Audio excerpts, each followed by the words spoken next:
Olá, professor, bom dia. Bom dia, Mahavir, Hare Krishna. Nós Krishna. estamos, nós estamos iniciando agora mais uma live,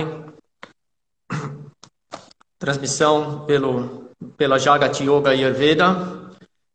Eu sou Lalit Mohan. Nós temos também o Ashla Jagat em Suzano, onde realizamos retiros e cursos de aprofundamento no yoga.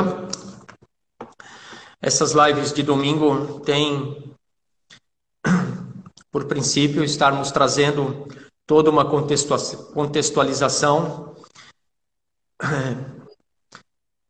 do princípio da cultura védica. Então, nós fizemos várias lives que está dentro do canal da Jagat, e todas elas, importante ressaltar isso, que todas elas estão também, existe muito complemento, muito mais trabalho sobre cada um dos temas abordados, também no canal de Mahavir Maharaj. Então, aulas que já foram dadas aqui, em lives que já foram feitas aqui, de 1 hora, tem muito material, tem aulas, tem lives que tem 4, 5, 6 horas, aulas de 1 hora e meia, aulas que vão complementar muito mais a informação do que a gente está trazendo para vocês. E outra coisa importante de se ressaltar é que tudo que nós estamos, que o Mahavir vem trazendo, é porque ele é um estudioso dos Vedas e está em todo um aprofundamento dentro desses textos védicos. Então, é uma visão dentro de uma cultura, né? Uma cultura oriental, né? E dentro do conceito védico. Então, nós estamos aqui apenas apresentando este ponto de vista, apenas isso. Hoje a abordagem é sobre o veganismo na cultura védica, né? Então, apenas para esclarecimentos, né? Mahavir Maharaj, sinta-se à vontade para você fazer as suas ponderações, a sua apresentação. Seja bem-vindo. Hare Krishna. Hare Krishna, Prabhu, professor Lalit Mohan. Primeiramente, agradecer mais uma vez ao seu convite, de poder estar aqui compartilhando um pouco daquilo que a gente estuda, né, sobre a cultura védica. Agradecer também a participação de todos que estão aqui na live e também daqueles que estão assistindo a gravação. Ah, bom, gostaria também de oferecer, primeiramente, as minhas reverências ao meu mestre espiritual, Srila Bhaktivedanta Narayana Goswami Maharaj, que, por sua misericórdia, eu posso hoje estar aqui falando para vocês. Tá? Bom, esse tema do veganismo, né, bem como do vegetarianismo, de modo geral, é sempre um tema muito sensível, né, um tema muito profundo, mexe muito com os nossos valores, mexe muito com os sentimentos, tá? Porque envolve diretamente, né, a compaixão pelos outros seres, envolve a nossa consideração enquanto uma espécie superior, né?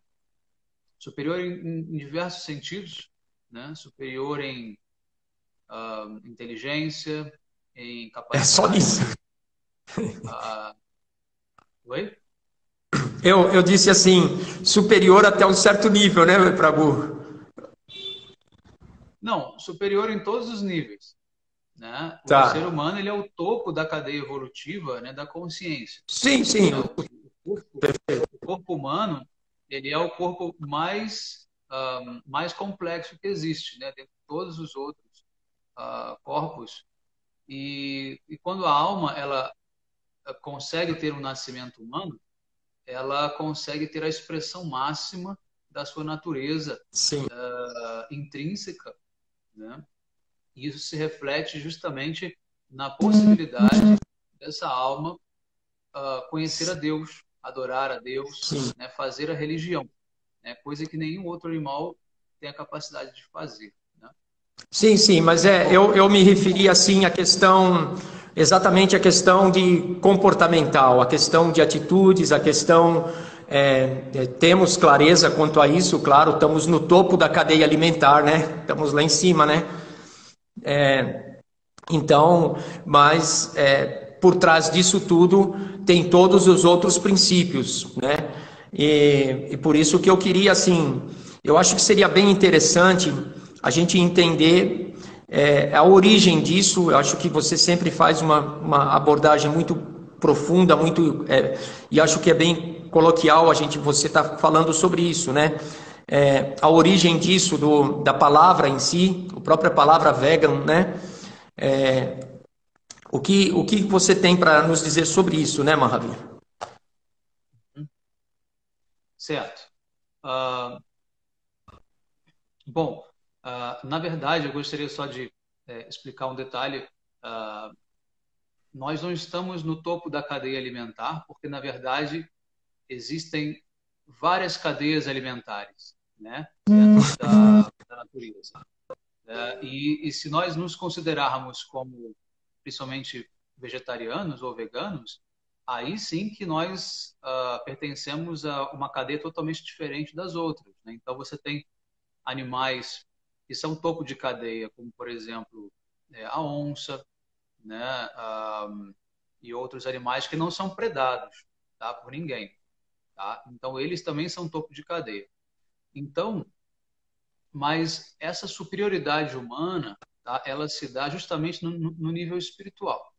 Tá? É claro que a parte fisiológica também é muito mais complexa, a capacidade do ser humano de criar e de manipular a natureza é infinitamente maior do que a dos outros animais.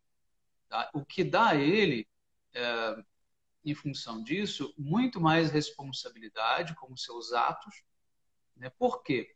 Porque o ato do ser humano ele é tão poderoso, ele pode, inclusive, criar um desequilíbrio, né, no ecossistema. É diferente das demais espécies que estão atuando somente pelo instinto, né? Ou seja, elas acabam vivendo quase que automaticamente dentro de uma sintonia, né, que não deixa elas se desviarem ou causarem qualquer tipo de desequilíbrio, né, ambiental, Correto. né, ecológico. Então, o ser humano ele tem muita responsabilidade, tá? E a responsabilidade principal dele é conseguir harmonizar, né, tudo isso, a sua própria existência nesse planeta, tá? Que não é um problema, como muita gente às vezes advoga, como se o ser humano fosse um vírus no planeta, como se ele não fizesse ser parte dessa natureza. Tá? Mas vejam que interessante, justamente por nós sermos muito diferentes deles, nós sempre diferenciamos. Nós dizemos os seres humanos e a natureza, né? E Deus. Né? Então, são três coisas. Né? Só Três que coisas nós também separadas, fazemos né? parte dessa natureza. Tá? Sim. Nós também fazemos parte dessa natureza. Nós somos natureza. Então, não existe essa separação do ser humano do que é natureza. Nós somos também parte da criação divina, tá? Enfim, né, temos a nossa relação também com esse mundo. Né? Mas, enfim, tudo isso assim, é um assunto muito complexo, muito profundo. A gente pode estar analisando, enfim, discutindo isso assim por horas e horas. Né? Sim. A própria questão também do nosso DNA, se viemos ou não do macaco, como que é essa coisa, né? Enfim, só por mérito de curiosidade, né? Outro dia eu estava lendo que eles fizeram um mapeamento genético da pulga d'água. Né? A pulga Sim. d'água é um animal extremamente pequeno, né? Insignificante praticamente no contexto universal, só que ela tem muito mais cadeias genéticas do que o ser humano. no DNA, né? Então, se a gente fosse considerar DNA como sendo um padrão de ou um determinante, né, para as suas capacidades, então a pulga d'água deveria ser, né, a rainha desse mundo material, né? Da mesma forma, né? Diga. Você falou uma coisa interessante também, que eu acho essa questão da próprio processo de encarnação, né? Ou seja, se nós somos partes dessa natureza, estamos nesse corpo aqui, né? Quantas outras vidas nós já tivemos e quais espécies nós também já estivemos alojados enquanto alma, né? Também tem isso. Exatamente, exatamente. Então, tem aqueles que dizem que o ser humano veio do macaco porque só existe um gene diferente, né, Diferente. dos macacos para o ser humano, como se isso fosse algo que realmente nos fizesse fazer parte daquela família, quando na verdade nosso comportamento tem um abismo de distância, né, entre, entre os macacos e nós. Tá? Então, tudo isso são questões que devem ser discutidas, analisadas, né, e, obviamente, levadas em consideração.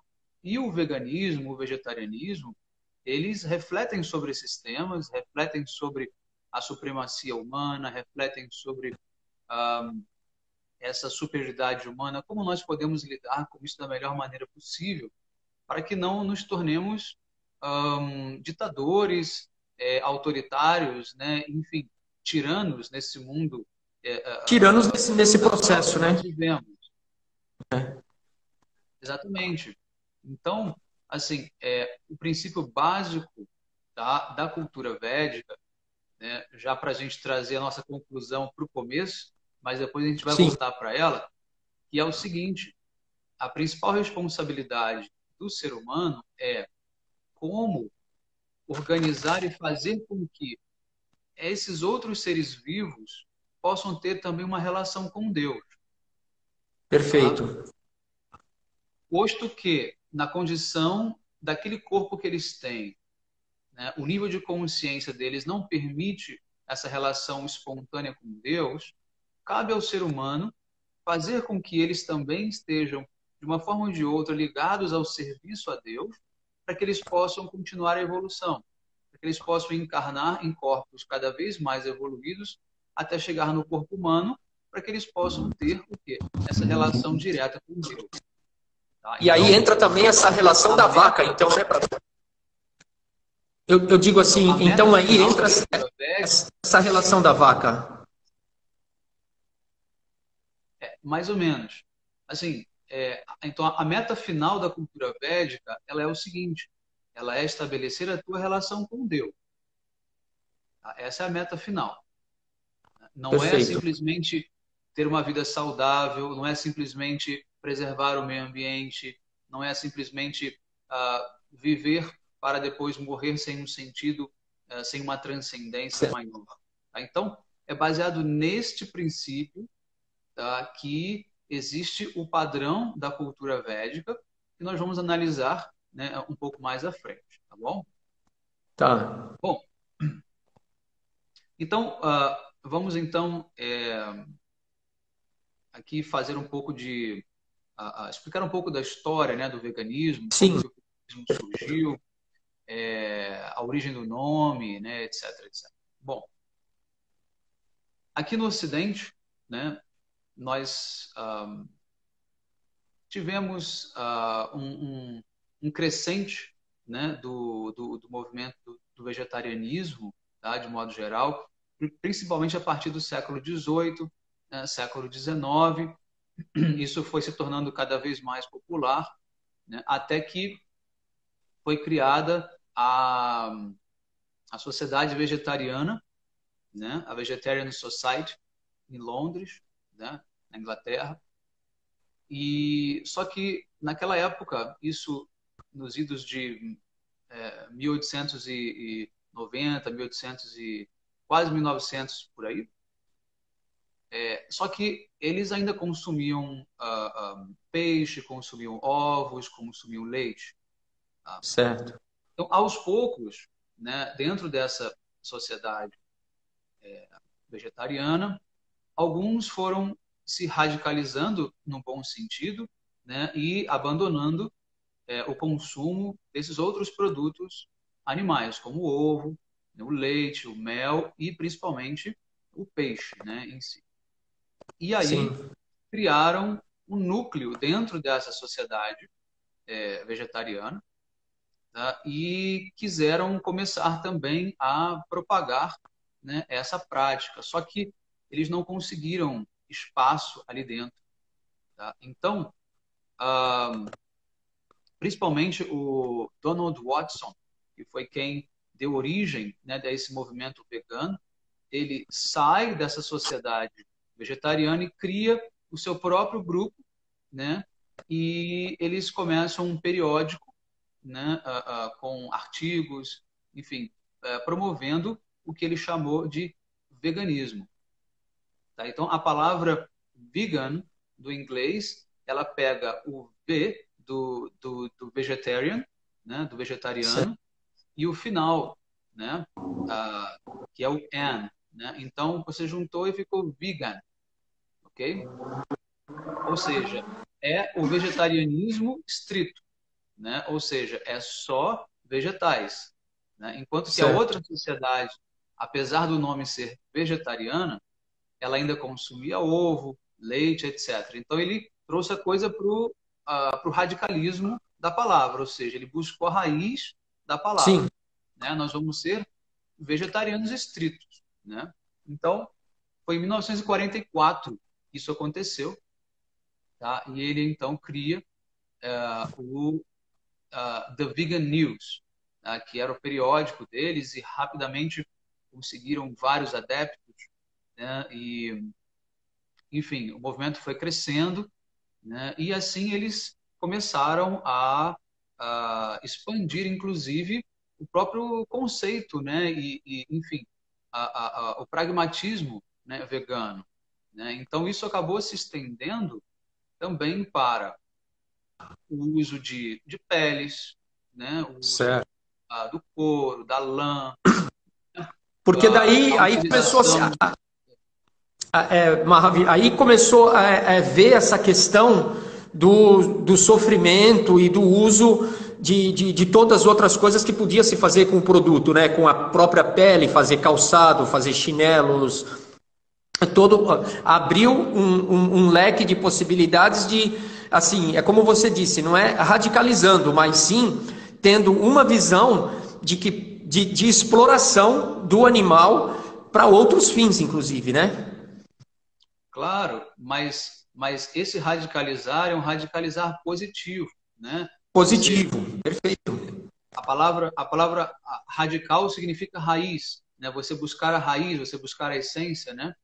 Então, eles começaram a pensar, inclusive, nisso, né? Ou seja, Perfeito, a questão dos medicamentos que são testados em cobaias, né? Dos perfeito, cosméticos, né? Enfim, é, os zoológicos, né? Aqueles parques de exibição, né? Onde eles colocam animais para fazer né? Truques, espetáculos, né? Etc. Né? E até o ponto, né, também deles não concordarem com o uso de animais, por exemplo, na agricultura tradicional, né, como o arado de correto, boi, né, você utilizar o esterco da vaca na agricultura. Tá? Então, são vários pontos, né, que foram ali, vamos dizer assim, organizados por eles e que no fim chegou-se, né, à definição final do que é o veganismo. Tá? Mas alguns veganos, tá, dizendo aqui bem claro, alguns, tá, eles acabam também levando a coisa para um extremo, né? E esse extremo, por exemplo, eu já ouvi isso diretamente de veganos que diziam, por exemplo, que você não pode andar a cavalo, né? Porque isso é uma exploração, né, do cavalo. né? Você não Sim. pode ter, você não pode usar o animal, né, para uma Usar no finalidade arado, né? É. sua, não, enfim, até você cavalgar mesmo no animal, né? Sim. Você domesticar os animais, por exemplo, né? Então, só que aí entra, né, uma questão importante que a gente precisa considerar, que é o fato de que existe uma amizade entre as espécies também, né? Então, assim, concordando com absolutamente tudo, né, que eles definiram, né? Então, assim, já trazendo aqui já para a cultura védica, né, nós entendemos que, primeiro, existe uma relação, né, de Uma relação amizade, de amizade e de Dharma, né? exatamente, uma relação de Dharma, que é justamente essa relação do serviço, né, do serviço, Serviço. né, e é exatamente esse o princípio da cultura védica. Então, agora eu vou entrar já no tema referente à cultura védica, né, para a gente poder então entender bem como a cultura védica vê essa relação com os animais, com o leite, com o mel, né? Enfim, com tudo que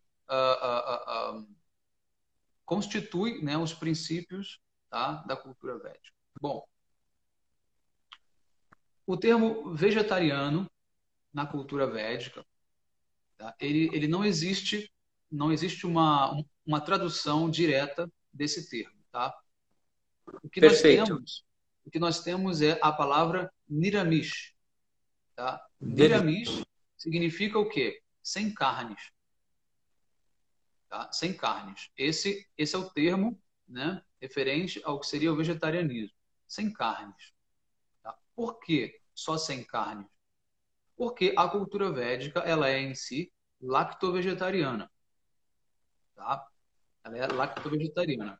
E, inclusive, faz uso do mel também, né? Bem como faz uso da lã, né? Também. Ah, e se a vaca morreu naturalmente, né, o couro Vai dela ser também pode aproveitado. ser usado, com certeza, Sim, né? vai Nós ser temos aí, aproveitado. por exemplo, a mridanga, né? Aquele tambor, aquele instrumento Sim, musical muito famoso, ele é feito com o couro da vaca, tá certo? perfeito. Então, assim, são considerações que a cultura faz, né, sem esse radicalismo. Aí eu vou explicar um Sim, pouquinho porque disso. o animal também, o animal morto, o animal que, sem ser o abatimento, o animal que teve a morte dele, a causa morte natural, ele também, o corpo já está, a alma foi embora. Então, quer dizer, o corpo vai ser deteriorado. De qualquer forma, é um material que pode ser aproveitável, eu entendo, perfeito. Com certeza, com certeza. Tá? Então, assim, nós não podemos perder de vista essa relação, que é a relação dessa cadeia, né, de evolução da consciência através dos diferentes corpos que a alma habita, né, quando ela reencarna. Tá? Então, como eu expliquei logo no começo, né, qual é a meta da vida? Né? Qual é a meta final da vida? Né? Para a cultura védica, para o Vedanta, né, essa meta final é você fazer o yoga com Deus, é você se unir a Deus. Né? Se unir a Deus através do serviço, né? Do serviço devocional, né? Prestado através de diversas práticas. Né? E você tem 8.400.000 diferentes espécies, né, de vida, tá? Que se multiplicam em inúmeros corpos, né? Mas o número de espécies é fixo, né? Os Vedas apresentam esse número de espécies, né? É um número fixo para aves, para répteis, para mamíferos, Certo. para insetos, para, enfim, vegetais, é um número fixo. Então, são 8.400.000, tá? 8 milhões, né, entre todas as demais, e 400.000 é só de seres humanos. Então, veja Certo. bem, são 400.000 tipos de seres humanos, tá? Dentro disso, nós temos ainda 5 diferentes níveis de consciência. Tá? O que seriam esses níveis de consciência? Você tem o primeiro, que é o mais grosseiro, que são, por exemplo, de pedras, né, de árvores, né, de objetos Uhum. inertes. Tá? Depois você tem de animais, né, insetos, animais, aves, etc, etc. Né? São o quê? Seres móveis, porém sem uma consciência divina, né? E sem uma consciência de Dharma. Tá? Depois você entra na categoria do ser humano, né? Que já é a terceira consciência. São seres humanos que não seguem o Dharma, são seres humanos que não têm um nível moral adequado. Tá bom? Depois você tem o quarto nível de consciência, que são os seres humanos que têm um nível moral, né, de bom comportamento, né, entendem o Dharma, tá? Só que tem uma visão impessoal de Deus. Tá? E depois você tem o quinto nível mais elevado, que é o nível dos seres humanos que seguem o Dharma, que entendem Deus com uma forma pessoal, né? Ou seja, uma relação mais complexa, né, com Deus. Então, esses são os 5 níveis de consciência que os Vedas apresentam, tá? Para todas as entidades vivas, correto? Então, se o ser humano ele está no topo, né, dessa pirâmide, né, de consciência, tá? Ele tem uma responsabilidade muito maior. E a responsabilidade dele é, primeiro, para consigo mesmo, ou seja, ele tem que encontrar o seu próprio destino, a sua própria realização espiritual, e ele tem que ajudar as demais espécies a também evoluírem, né, e chegarem até Deus. Tá? De que maneira? Né? Então, você pode, por exemplo, oferecer o leite da vaca para Deus, né? E aquela vaca ela recebe o benefício espiritual de ter o leite dela oferecido. Ou seja, quando ela vai acumulando vários desses benefícios, que a gente chama de sukriti, tá? Ela tem a oportunidade de nascer no corpo de um ser humano na vida seguinte. E assim ela vai dar sequência ao processo de evolução dela, certo? Então, toda vez que um animal, né, ele faz algum serviço para Deus, ele recebe um benefício, consciente ou inconscientemente. Né? É óbvio que 99,9% das vezes é inconsciente, mas existem alguns animais que, por um milagre, têm uma consciência já desenvolvida, né? E eles fazem até um serviço para Deus consciente, mas isso é muito raro. Tá? Mas nós temos relatos, nós temos evidências também a respeito disso, né? Então, existe uma lei védica que é muito importante, que é a lei do serviço. Né? Aquele que você serve transfere para você as qualidades dele. Tá? Então, se você Então, serve... então, então, o animal que passa a servir, que está prestando o serviço, ele está recebendo essas qualidades, é isso? Exatamente, as qualidades de um ser humano. Ah, Então, assim, se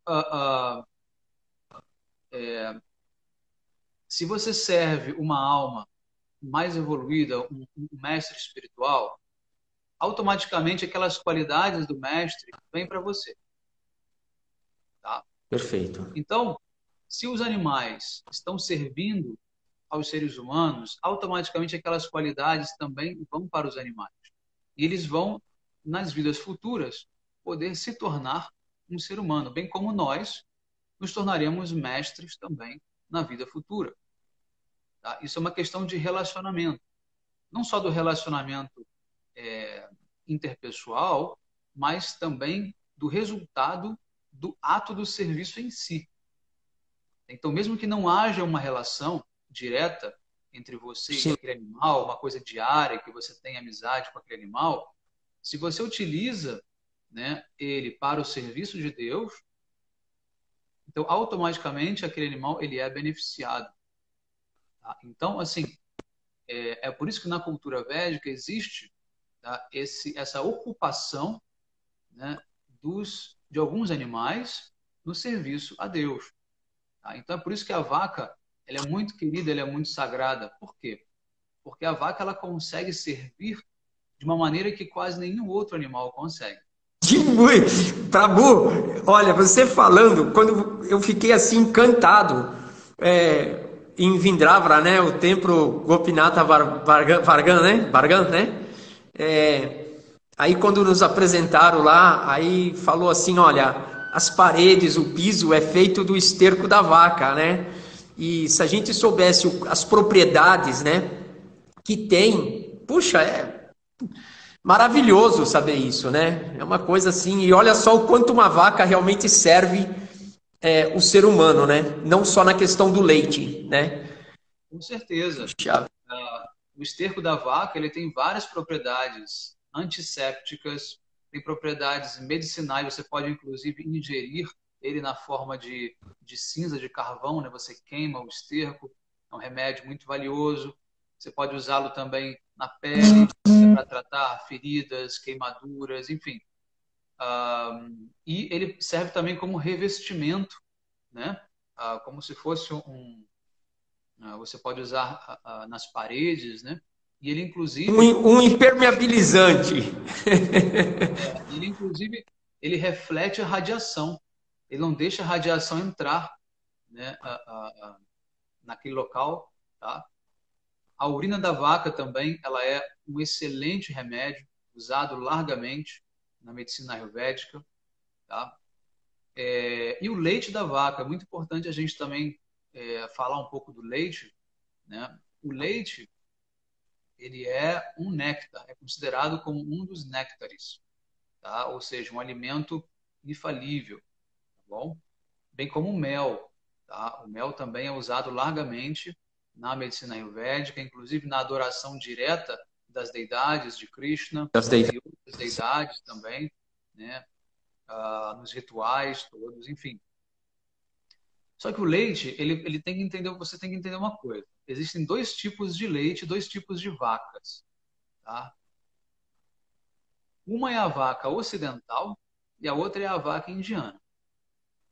Tá? Então, a vaca ocidental, ela dá o leite chamado A1, tá? E a vaca indiana, ela dá o leite chamado A2, tá bom? Quais são as características da vaca indiana? Ela vai ter a corcova, tá? Aqui no pescoço, né? Que é o Sim. zebu, né? A girolândia, Nelore e outros, né? Ela tem na cauda dela um descaimento, tá bom? Ela tem uma, uma, uma descendência na cauda quando começa o rabo, tá? Ela dá uma descaída.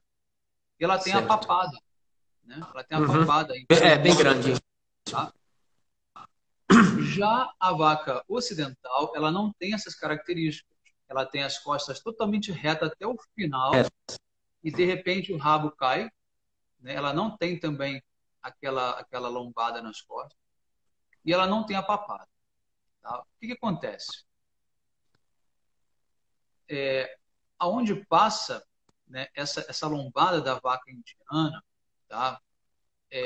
Passa um nadi, né, um canal, né, de Sim, energia, né, de prana, muito energia. sutil, chamado Surya Ketu Nadi.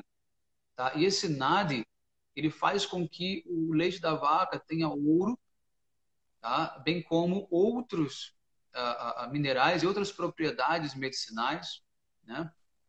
Faz com que a urina dela seja riquíssima em cobre, né? Que é um excelente também remédio, né? Mineral muito medicinal. E faz com que todo o leite dessa vaca indiana seja um leite extremamente nutritivo, né? E curativo também. Ele é medicinal, tá? Então, Perfeito. assim, já a vaca ocidental, ela não tem essas características e o pior, o leite dela tem um desequilíbrio proteico, tá? E esse leite da vaca ocidental que gera alergias, intolerância, tá? Sim. Rejeição do organismo, né? Inclusive pode causar câncer, devido a esse desequilíbrio proteico que ele tem e não ter nenhuma vantagem praticamente medicinal, tá bom? Então, assim, de É, acordo com a Ayurveda, eu digo assim, e no mercado do consumismo do leite, no Ocidente, a gente nem tem esse tipo de informação, né? Isso é generalizado, né? verdade. Então, então assim, então o leite da vaca indiana, né, ele é muito benéfico, muito benéfico. Ele, inclusive, nutre, né, os tecidos mais finos do cérebro, né? Ele é excelente para desenvolver a sua inteligência, a sua memória, a sua capacidade cognitiva, né? Ele é rico em gordura, né? Então a gordura ela reveste, né, os neurônios, enfim, todo o nosso corpo, o cérebro precisa de muita gordura, né?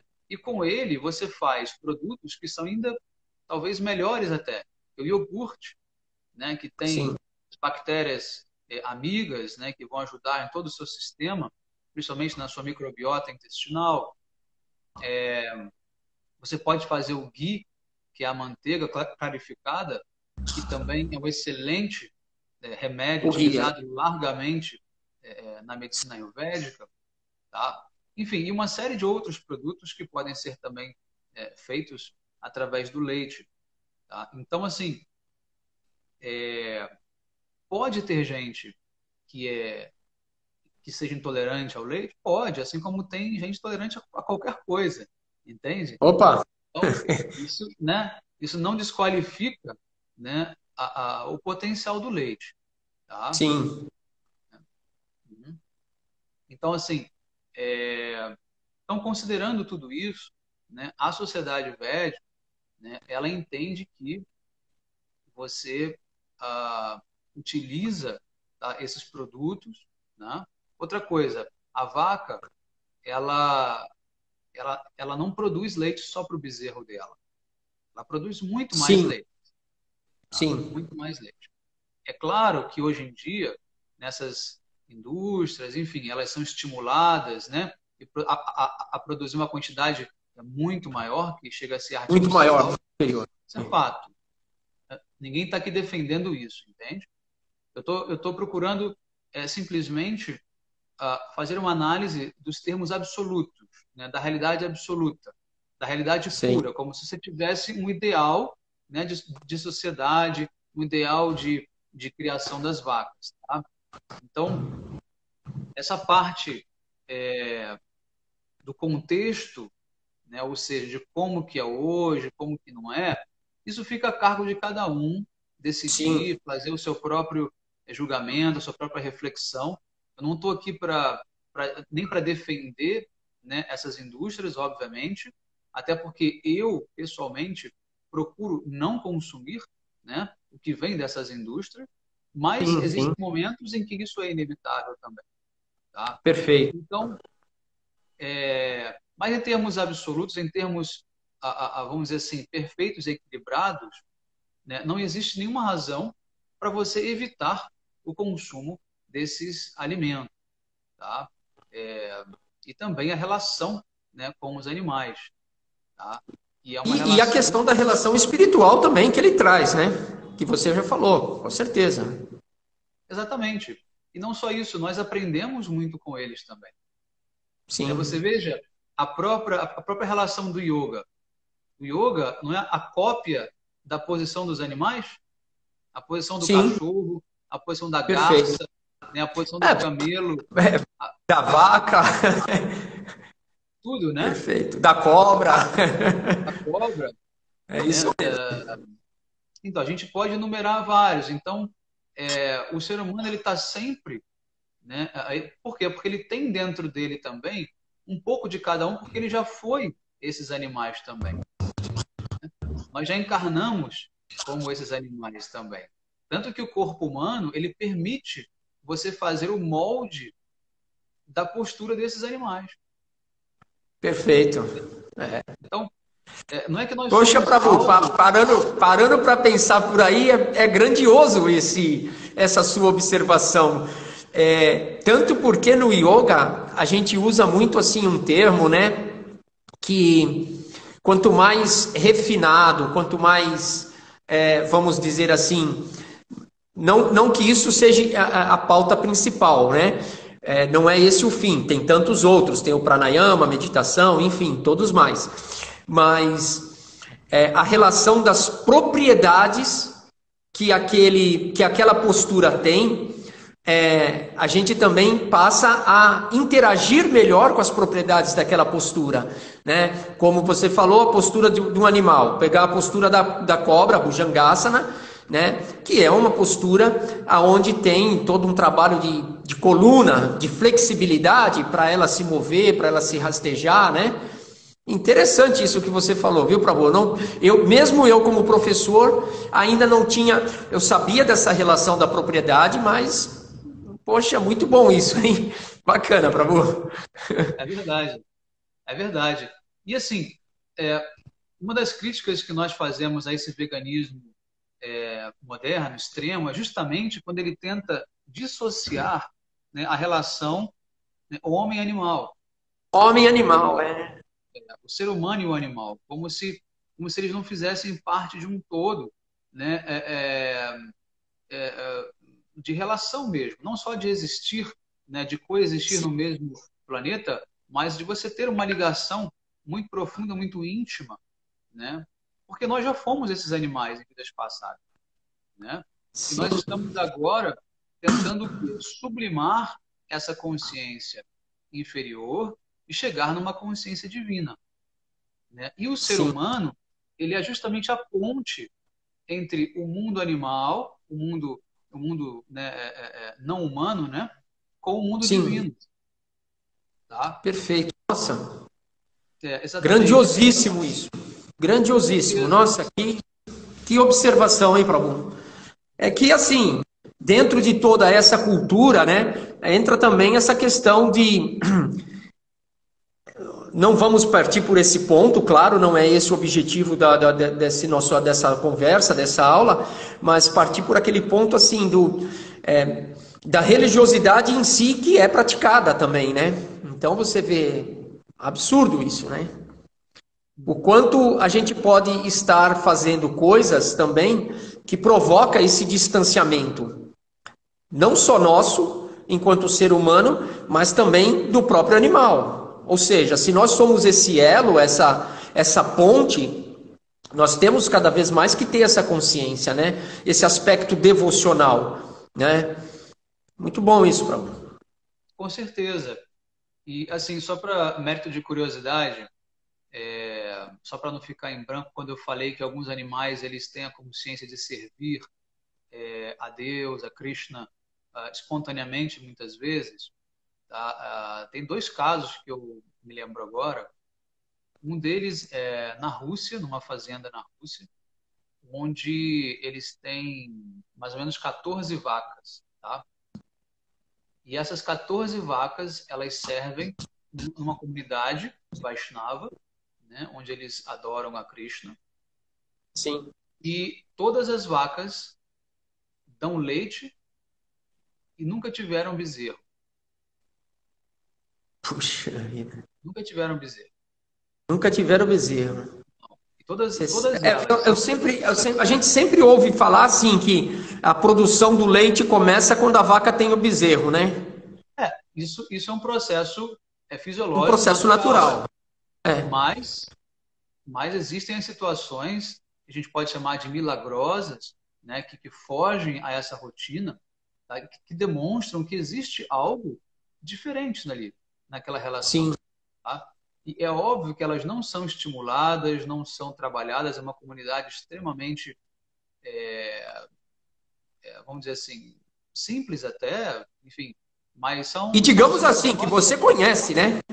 claro. Você, você chegou a estar nessa comunidade, né, Prabhu? Não, eu não tive a Não. oportunidade de Ah, ir não. lá, Ah, tá. não. Perfeito. Mas, mas já fui na Rússia algumas vezes e já conheci membros da comunidade. Enfim, não tem Perfeito. absolutamente nada de artificial acontecendo, né? É Certo. simplesmente o quê? Uma consciência daquelas vacas, de alguma forma, tá? E elas Sim. conseguem entender que o leite delas é para servir a Krishna, tá? Então Que elas dão absurdo. esse leite. E Puxa vida.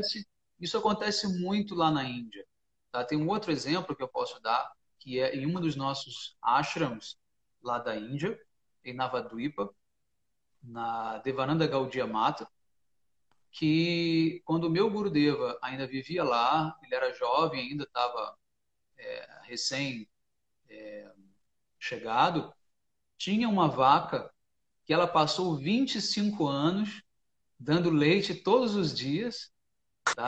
Sem ter bezerro também.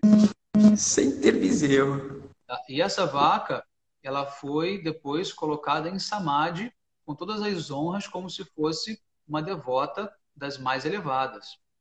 Então, até hoje, Certo. você vai lá, tem o samadhi dessa vaca, você pode ir lá prestar reverências a essa vaca lá no samadhi dela. Tá? Por quê? Certo.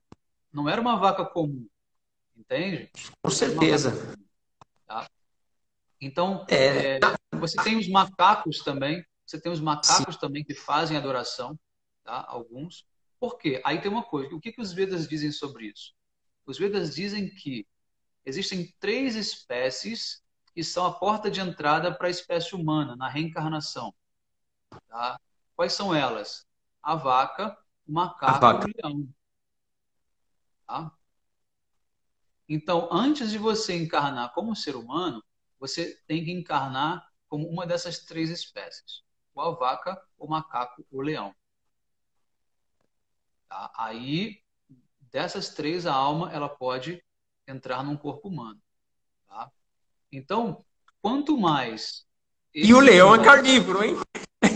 Para buir, o leão é carnívoro. o macaco também, tem macaco Sim, carnívoro, sim, né? é Com certeza. interessante isso. Nossa, é Então, assim, muito interessante isso para mim. uhum, então, uh, quanto mais esses animais podem estar sendo ocupados no serviço a Deus, não no serviço ao homem, no serviço a Deus, né? Porque tem que entender uma coisa, na sociedade védica, toda a cultura que o homem faz, né, que o ser humano faz, é para servir a Deus, não é para servir a si mesmo.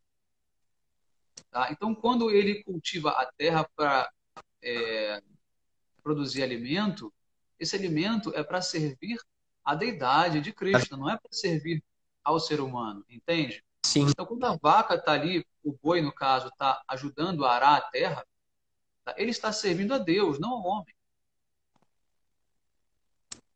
entende? perfeito. O conceito é esse.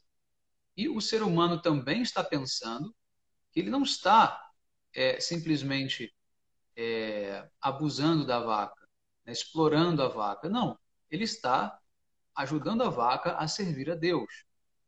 Tá? Mas isso, professor, é um conceito muito avançado, muito sutil, né, muito profundo, que pouquíssimas pessoas ainda conseguem aceitar, né, ou Sim, entender. existe aceitação e também e antes da aceitação tem que ter essa compreensão disso, né? O próprio processo de evolução. A gente tem que estar inserido nesse processo de evolução e de ter essa consciência de que tudo é uma cadeia de sucessivas encarnações, aonde a gente vai evoluindo nesse processo. Nossa, Exatamente. Eu tenho um artigo que eu escrevi que é justamente sobre essa questão do vegetarianismo, do veganismo, em que eu abordo exatamente esse aspecto. Não basta você querer ser saudável, você querer viver de maneira autossustentável, você querer ter o alimento mais puro, né, do mundo, né? Toda atividade humana, ela mata. Toda atividade humana mata. Você mata insetos, né? Você sim, mata pequenos animais, tá? Não tem como você trabalhar a terra, não tem como você caminhar sem você matar.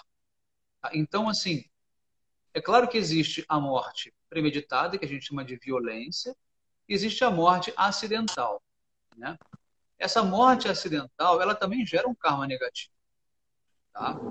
Então, você pode ter ali toda uma estrutura, né, que favoreça você ter um alimento orgânico, um alimento puro, um alimento que vem de uma agricultura autossustentável, etc, etc. Mas se você não oferece esse alimento a Deus, se você não reconhece que Deus é o topo da cadeia alimentar, né? Como eu falei na última live, né, do vegetarianismo, Sim, quem está no topo da cadeia alimentar é Deus. Então, se você não perfeito. oferece esse alimento a Deus, você está simplesmente sendo o quê? Você está se colocando como o centro da existência. Como se todo o universo estivesse aqui por sua causa. É como Sim, se você pudesse manipular, comer, viver, né, ao seu bel prazer, né, e perder o sentido dessa relação com Deus. Tá? Então, na verdade, o que a cultura védica diz? Tudo que existe no mundo pertence a Deus. E a ele deve ser oferecido. Tá? Então, você vai... muitas vezes você pode não ter, né, um sistema de produção, né, de alimento, enfim, que seja tão puro, tão saudável. Às vezes as pessoas moram nas cidades, estão ali presas naquele seu ambiente, não tem muitas vezes meios para poder comprar um alimento orgânico. Mas se ela oferece aquele alimento para Deus, aquele alimento ele é purificado, né? Ele se torna um alimento espiritual e ele fica livre de todo karma. Né? perfeito. Todo o karma daquele alimento ele é purificado. Agora, a pessoa que tem toda uma produção de alimento, tá? Que é pura, entre aspas, mas não oferece a Deus, ela está comendo karma, está comendo pecado, e a Sim, liberação dela, a perfeição espiritual dela não vai acontecer. Por quê? Porque ela está ainda, né, ingerindo alimentos que são impuros espiritualmente. Entende? perfeito. Então, o sentido da vida não é simplesmente comer algo orgânico, puro, né, Uhum. biodinâmico, que seja. Não. É você oferecer todo e qualquer alimento a Deus. Sim. Reconhecer que E tudo deve ser servido a Deus. sim. E proveniente de uma origem de não violência, né? Essa Não, sim, né? senão, pela regra, Krishna não Sim, aceita, né? Krishna Ele já não não vai aceita, com aceitar. certeza. É, tá certo. Prabhu, nós estamos chegando perto aí do nosso tempo, né? Que nós entramos um pouquinho depois, né? Mas foi muito esclarecedor, foi muito gratificante poder ter essa aula com você, né? Você havia comentado também na live anterior sobre a questão dos Budas, né? E, e eu acho que seria uma boa abordagem para uma próxima live também, né? O que você diz disso, né, Prabhu? Pode ser? Uhum. Com certeza. Então, a Essa, gente já. essa história dos Budas, ela é basicamente que existe o fundador do budismo original, que é um avatar de Vishnu, tá? E existe o Sakyasingha Buda, que depois, mais tarde, apareceu, tá? E mais atribui-se a ele a fundação do budismo. Então, tem todo um estudo, né, que mostra que isso não é correto e aí a gente apresenta como é que isso funciona, como é que não funciona, né? Qual é a proposta do Buda Avatar, qual é a proposta do Siddhartha Gautama, né, do Sakyasingha Buda, enfim. E aí a gente estuda um pouco sobre isso também. Muito bom, Prabhu. Eu quero agradecer esse conteúdo todo que eu tenho certeza as pessoas que assistiram essa sua aula sempre sai com outra reflexão, né, pela contextualização que você dá, pela importância que você dá de trazer as explicações realmente da forma assim, da raiz, da origem e vir pautando isso de uma maneira esclarecedora, né? E é isso que eu acho que é importante a gente estar sempre colocando, né? O trabalho seu está sendo um trabalho de mostrar aquilo que não é divulgado, aquilo que tá obscuro, né? E às vezes as pessoas levam por outro lado também, né? Então eu agradeço muito, foi muito esclarecedor, de coração, realmente, só tenho a agradecer, Prabhu. Hare Krishna, Prabhu. Bom, a gratidão é toda minha, com certeza, mais uma vez, pela oportunidade que você oferece para mim e para as pessoas também, né, de entrar em contato com um conhecimento novo, um conhecimento, é, enfim, quase que elitizado, né, distante muito da Sim. grande mídia, dos núcleos de yoga, etc, etc. E você está de parabéns, principalmente hoje, parabéns especial, hoje é o Dia Mundial do Yoga, né? Sim, Então, sim. aí, Nós, nós vamos ter uma live às 15 horas, né? Eu vou estar conversando com uma pessoa assim, que é aluna, é professora também, então é muito gostoso isso, é muito bom. E, e que todo esse universo, né, que a gente está aqui, receba essa energia, essa confluência energética, né? Esse espírito de paz, de consciência, se multiplique cada vez mais, né? Porque nunca se falou tanto de yoga em todos os segmentos, porque isso que você está falando é yoga, né? Essa união com Deus é o yoga, é a essência da coisa, né? Da gente, eu gosto muito daquela frase dentro da medicina védica que eles fazem, né? Que falam que a doença da alma é a saudade de casa. Ou saudade de seja, Deus. a saudade de Deus. A alma está buscando o retorno para Deus. Então, a doença que nós temos aqui, que nós estamos causando aqui para nós mesmos, é a saudade desse retorno, de voltar para o absoluto, né? E a gente só consegue isso com servidão, com seva, com devoção. Muito obrigado, Prabhu. Com certeza. Então, Hare 14 Krishna. segundos para encerrar. Hare Krishna. Puxa vida, hein?